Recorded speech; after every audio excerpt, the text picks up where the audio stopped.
আমার চাকরি প্রার্থী ভাই বোন সবাইকে আন্তরিক অভিনন্দন এবং শুভেচ্ছা জানাচ্ছি। চাকরির বাজার কিংবা চাকরির যে পড়াশোনা, এটা কিন্তু একটা হচ্ছে মহাসমুদ্রের মতো। এখানে পড়াশোনা কিন্তু হিউজ পরিমাণ পড়াশোনা রয়েছে। মানে সাগরের যেমন হচ্ছে কুল কিনারা নেই, ঠিক পড়াশোনারও কিন্তু তাই, যে যতই পড়বেন আপনি ততই কিন্তু শিখবেন। এই শেখাটা কিন্তু শেষ হবে না। কিন্তু আপনি বৃদ্ধকাল মানে দোলনা থেকে কবর পর্যন্ত কিন্তু শিক্ষাকাল।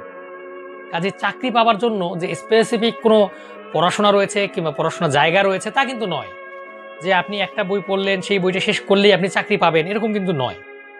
তবে হ্যাঁ, আপনি ধারণা পাবেন যে চাকরির জন্য পরীক্ষায় যে 100% কমন পাবেন তা কিন্তু নয়।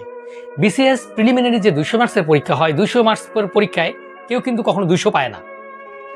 যদি পায় এটা অস্বাভাবিক হতেই পারে, পেতেই পারে। তার মানে হচ্ছে তার জ্ঞানের পরিধি অনেক ভালো, কিংবা হচ্ছে যে সে যেগুলো আসার দরকার, যেগুলো পড়ে এসেছে সেগুলোই পরীক্ষায় এসেছে, এরকম হতে পারে। কিন্তু যে পড়াশোনার কিন্তু শেষ নেই, পড়াশোনার কোনো একটা নির্দিষ্ট গন্তব্য নেই যে আমি এই গন্তব্যে গিয়ে পড়াশোনা শেষ হয়ে যাবে আর পড়াশোনার দরকার নেই, সেটা কিন্তু নয়। তবে আমাদের এসএসসি, এইচএসসি, অনার্স কিংবা মাস্টার্সের পড়াশোনার সার্টিফিকেটের একটা শেষ রয়েছে।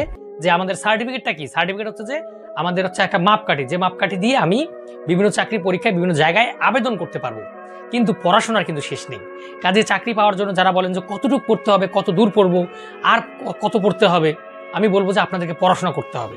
পড়াশোনার যেহেতু শেষ নেই, আপনাকে প্রচুর পরিমাণে পড়াশোনা করতে হবে, জ্ঞান আহরণ করতে হবে। ঠিক আছে?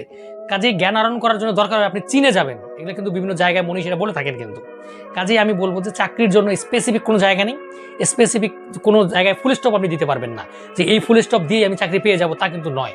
আপনাকে হিউজ পরিমাণে পড়াশোনা করতে হবে। যদি আপনি আপনার কাঙ্ক্ষিত লক্ষ্য অর্জন করতে চান, আপনাকে কিন্তু পড়াশোনা করতে হবে।